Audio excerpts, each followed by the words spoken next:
ऑफिसमधून आल्याच्यानंतर मेसच्या मुली गेल्या होत्या रगडा पॅटीस पाणीपुरी खायला. तिथून आल्याच्यानंतर त्यांना विचारलं, मुलींनो आज काय भाजी बनवून देऊ तुम्हाला?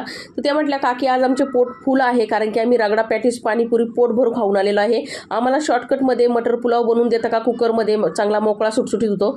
तर मंडळी आज थोडीशी तब्येत डाऊन होती. असं ऐकल्याच्यानंतर सोने पे सुहागा हो गया, पटकनी पळत आले आणि कुकर ठेवला गॅसवरती. त्याच्यामध्ये तेल ओतून लगेच जिरा मोहरीची फोडणी दिली चांगली. ठेचलेला लसूण टाकला, हिरवी मिरची उभी चिरून टाकली, कांदा टाकला, टमाटर टाकला, मस्त असं परतून घेतल्यानंतर बटाटा आणि मटर टाकला, चांगला परतून घेतला. ओलं मटर टाकलेलं आहे.